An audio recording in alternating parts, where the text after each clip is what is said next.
Hello, welcome back to the channel. My name is Lisa Elvin Stoltari, and I am a genealogist and a passionate traveler. Over the last few years, I have been focusing my attention on les filles du roi, the king's daughters, and les filles mariées, the marriageable girls. Each of these amazing women, over 1,000 of them actually, has contributed so much to New France and the tapestry that would eventually become North America. So in honoring them, I'm traveling to their home countries and then bringing them to New France and seeing where they went and getting to know them. Some of them leave us huge legacies and some just little ones, but they live on. And this comes to us as a viewer request. So this is also one of the things I always like to say. If you have a request, please let me know, and I will try to fit. I usually work about 2 or 3 months ahead of time, but obviously the list keeps growing. And another thing I want to remind you of, subscribe, like, and notify. These are all very important buttons in the YouTube world, so please, please help me out and subscribe, like, and notify. All of that is very important to me. And I also want to make sure you tune into Have Roots Will Travel, the website, because on that website I have a listing, a PDF listing of all alphabetical of everything I've done so far and some easy links for you to gain access. So have a look at that website if you want to know what has gone on before. So with that being said, let's get started and get to know episode number 83.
Madeleine was born in 1637 in a city called Mullois in France. Her parents were Thomas Mullois and Sébastien Hébert. Now, Blois is found in the region of France known as Centre Val de Loire. You can see it in the second map on the left hand of your screen. And on the extreme left, we have Loire-et-Cher, which is the department, or in other words, the county inside of that region. And Blois is actually the capital of that particular county. Currently, there are 45,000 people that live there, so it is definitely a city. Here's a very brief history of Blois. It was originally the capital of the county of Blois, which was created in 832 until it became part of France in 1498, when Count Louis II of Orleans became King Louis VII of France. Blois would therefore be the official residence of the kings of France from the 15th to the 17th centuries. On the death of both of her parents, she sailed for New France. She wanted a new start. There is some evidence that she would have spent some time at the Hôtel Dieu, either as a novice or potentially a nurse of some kind. But obviously she did not pursue that particular venue. The groom that she would select and who would select her, his name was Etienne Bézard, and he was born in 1624 in Coul-Cheverny, His parents were Claude Bézard de la Touche et Marie Masson. Cour means farm, and Chevry is a town that is a farm near Chevigny. So that is the origin of that particular area. Now, as of today, there are about almost 3,000 people that live there. It is found in the Centre Val de Loire, and it is part of the department of Loire-et-Cher. Guess what? It's 10 miles from Blois.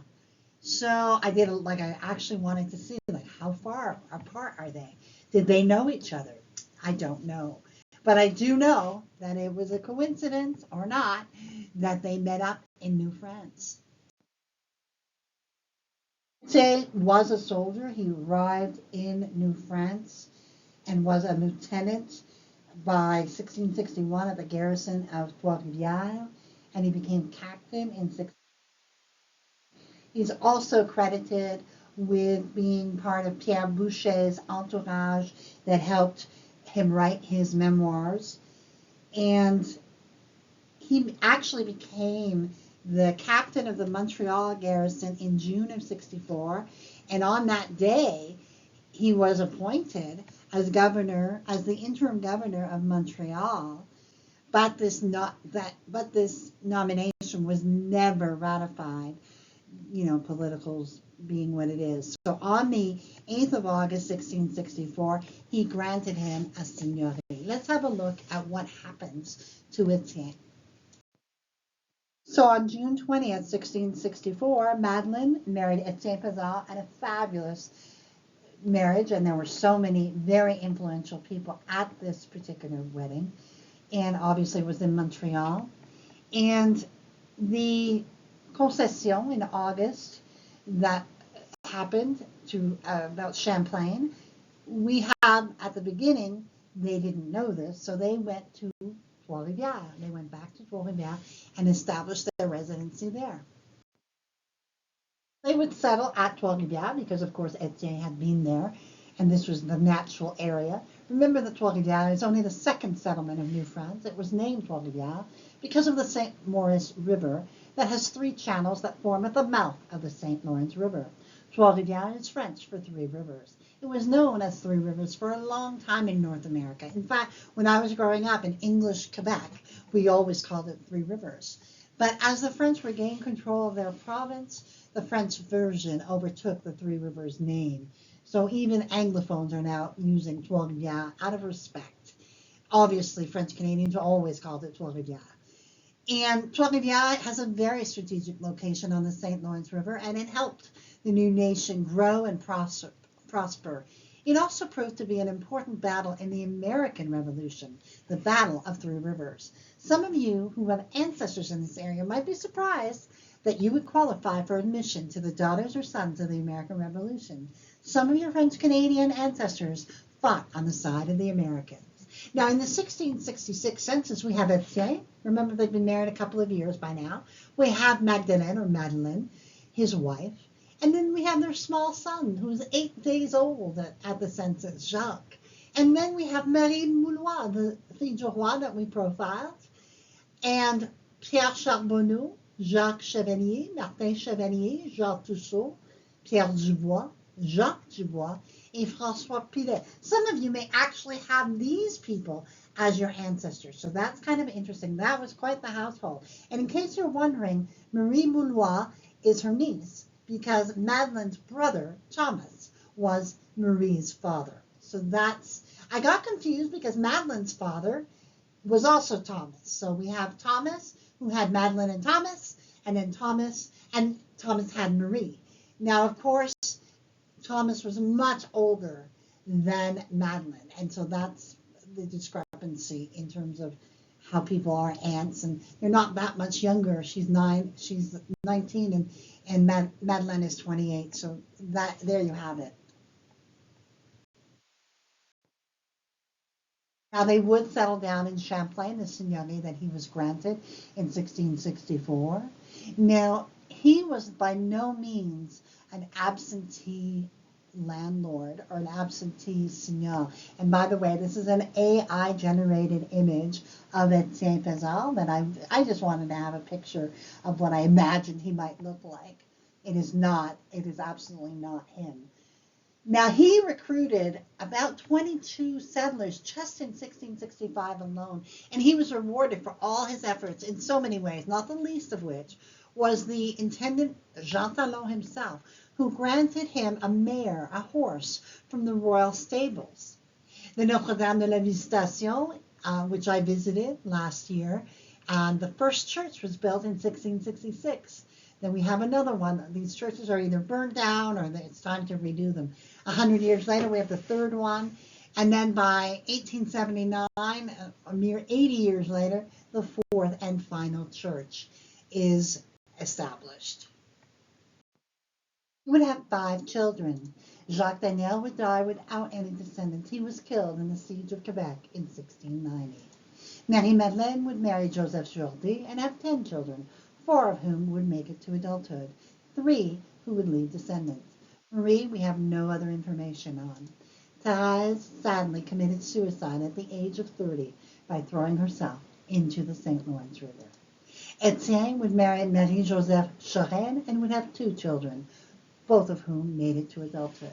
In the 1681 census, we have Etienne Pezard, we have Madeleine, their children, Daniel Jacques, Madeleine, Marie, Thérèse, and Etienne.